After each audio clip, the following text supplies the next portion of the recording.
Halo semuanya, kami dari kelompok 7 Kesehatan Kerja kelas 5D. Studi kasus dari kelompok kami yaitu kebocoran pabrik farmasi di Tiongkok sebabkan penyakit brucellosis.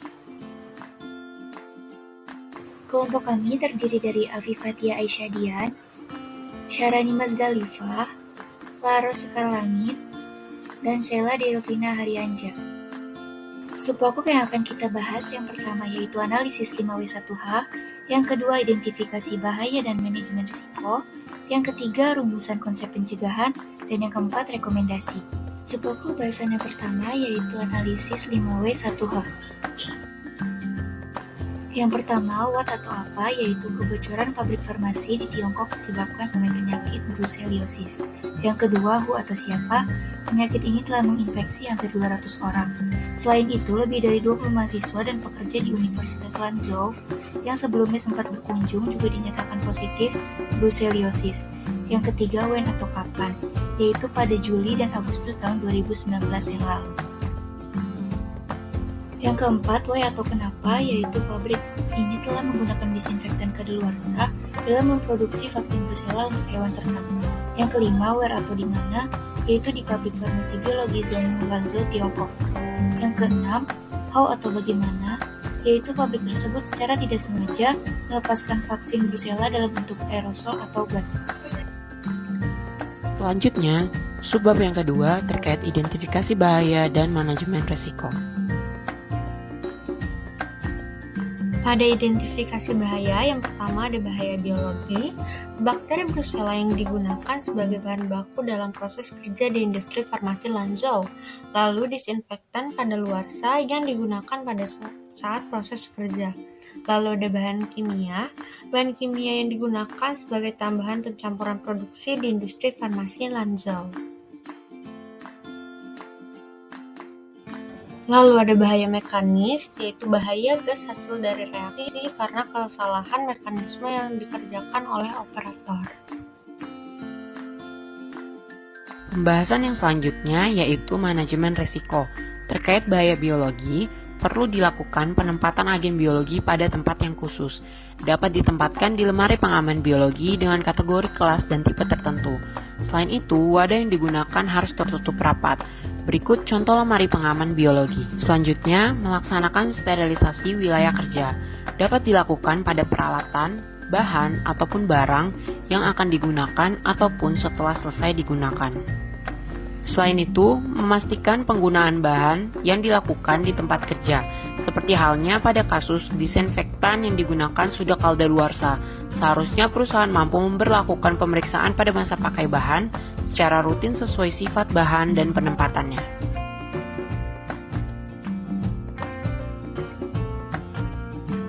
Bagian selanjutnya terkait manajemen risiko bahaya kimia. Perusahaan dapat melakukan pemberian label pada bahan kimia. Pemberian label dapat menyangkut nama, batas masa pakai, dan sifatnya. Selanjutnya, melakukan penempatan bahan kimia secara tepat, terutama pada penempatan bahan kimia yang beresiko mulai dari risiko tinggi sampai rendah. Selain itu, penempatan juga harus memperhatikan sifat bahan kimia dan ketahanan suhu.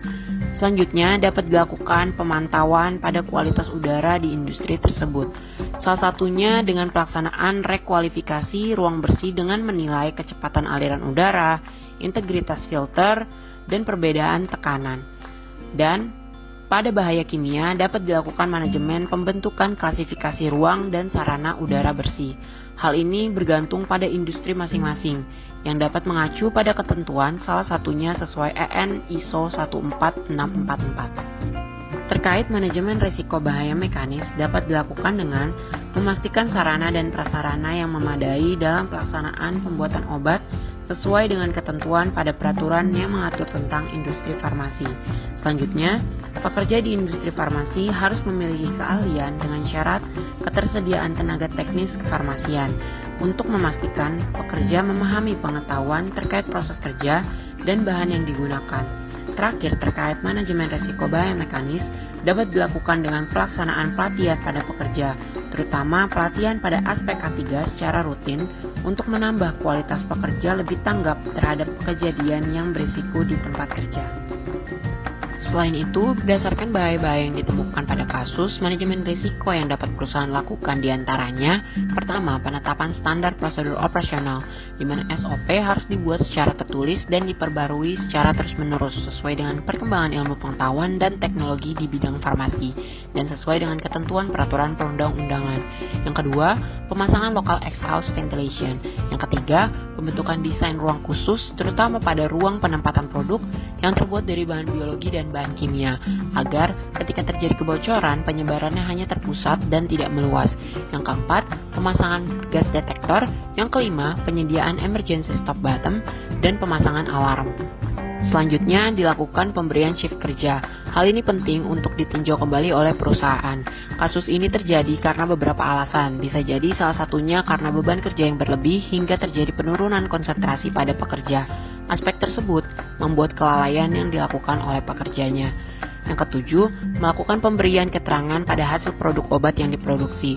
Untuk cepat tanggap, melakukan penanggulangan apabila terjadi kebocoran bahan.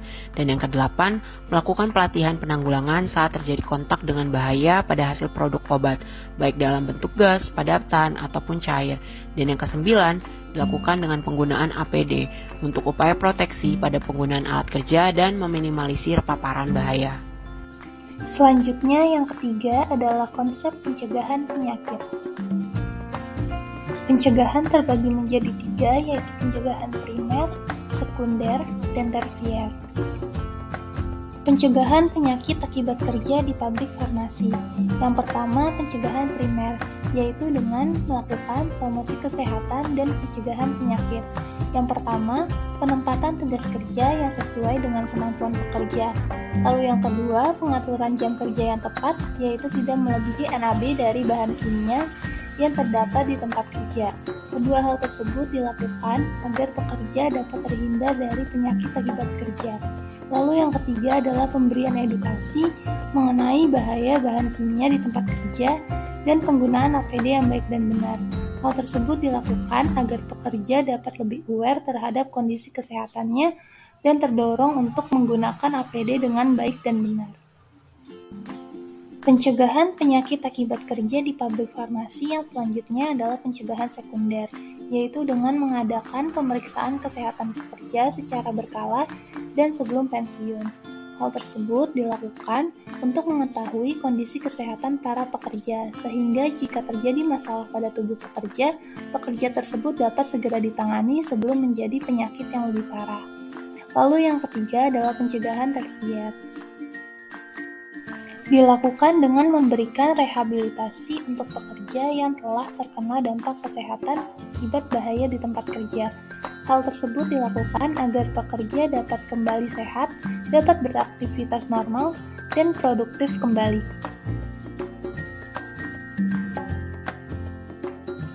Subpokok selanjutnya yaitu rekomendasi. Yang pertama, mengganti disinfektan dan pembersih yang kadaluarsa agar semua bakteri dalam limbah gas dapat dibasmi. Yang kedua, melakukan pencegahan dengan cepat dengan vaksinasi pada hewan ternak.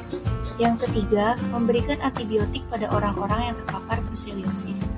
Yang keempat, memperketat biosecurity dan biosafety agar tidak terjadi kebocoran yang membahayakan lagi. Sekian pemaparan kasus dari kelompok kami, terima kasih.